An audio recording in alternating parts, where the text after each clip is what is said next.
Clavicular gets reality check from Dan Bilzerian. I've got these two girls and they're kind of getting into it. So how do I make them not fight? Let's expose why insecure girls crave disrespect. I've got these two girls like that are living with me and they're kind of getting into it.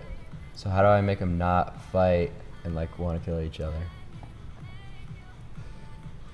I mean, do they hook up with each other, or are they No. just competing for girls? Pay close attention to what's about to happen because it's going to appear as if she's repulsed by him, but she's actually addicted to the psychological strategy he's implementing. No, like he just wants us to be friends. No, so I've her before, like a month or two ago, and the one upstairs I'm like dating, but This is going to be extremely important at the end, but real quick, Clavicular says, I effed her, and she acts shocked. There's two types of girls, good girls and bad girls. Engrave this in your mind. Girls do not desire to be treated well, they desire to be treated how they view themselves. Bad girls view themselves negatively, so they desire guys that treat them poorly. Good girls had a dad in their childhood, are confident, and desire that same respect in return. So the fact she's not running off right now signals that she's part of the insecure girls category. like the one upstairs, that was my girlfriend, hates her.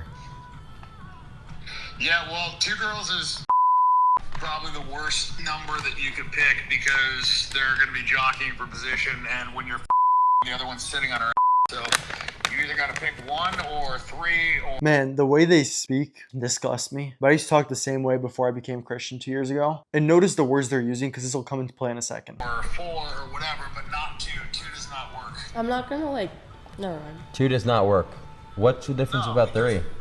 Because three works a lot better than two, because otherwise one is just sitting on her other one, and then they're constantly jockeying for attention. Everything's a competition. It's a total headache.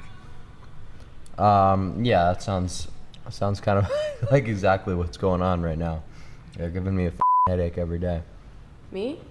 Yeah, well, 2 manipulation strategies he's implementing. Number 1, competition. The most popular book on persuasion gave this example. There's a man who wants to sell his car, so he schedules appointments for people to come and see the car. He makes the appointments about 30 minutes apart the first time. One person comes, notices a bunch of different problems, doesn't like it, doesn't buy it. Another person comes, notices the problems, tries to negotiate the price down. Long story short, he doesn't sell the car that first day. So the next day, same car, same person, but this time he comes up with a little hack to get even more money than he was originally asking. Instead of scheduling the appointments 30 minutes apart, he scheduled them 5 minutes apart. So person number 1 comes and again starts complaining. Has a scratch here, windshield's a little cracked, well, I'm not sure I want it. Mid him complaining, he sees another guy coming. So now there's 2 of them. The other guy realizes that others want the car, so off the rip, without thinking about the problems, due to the fact that it's now a scarce resource, he ups the price. The first guy forgets about the problems because he's now anchored to a higher price and ups his price. And the car salesman sells it for double he initially asked. The important psychological concept here is that competition for a scarce resource makes people ignore the problems that scarce resource has. Clavicular has a bunch of problems, but by putting 2 girls in the same room and making them compete, he becomes a scarce resource and they ignore all his problems. Point number 2, self-perception theory. This works on these 2 girls because they are deadly insecure. If they were confident, no matter how much they desire something, once they see the first couple red flags, they will walk away because their self-respect won't let them stay in the situation. A couple days ago, I was DMing a girl, gorgeous girl. I set a date and then she texts me this message and says, hey, I saw you following a bunch of other girls, so I'm gonna have to cancel on you. I hope you don't take this the wrong way. Wish you the best. What happened was that she stalked me a little bit, and even though she was into me and desired to date, she got the wrong impression and that pushed her away because she's confident. She knows what she's looking for. Obviously, I don't hook up. I do go on a lot of dates because I want to find my wife, and she perceived it the wrong way. Oh well, point still stands. Confident girls walk away at the red flags, insecure girls don't. That being said, if you manipulate insecure girls in this way by making them compete, it will backfire because they'll cheat on you. Insecure girls are thirsting for validation, so the moment you're not giving it to them, they'll go seeking it from someone else and they will take it. There's 6 extremely powerful psychological principles. I explained in Gentleman Society how to use them ethically without manipulating. Dennis hadn't been on a date in over 6 months and found a girlfriend in just 2 weeks. If you want to learn how to communicate the attractive qualities you already have in the best way possible, I'll link the Gentleman Society top of the description and I'll pin a comment. Stay blessed.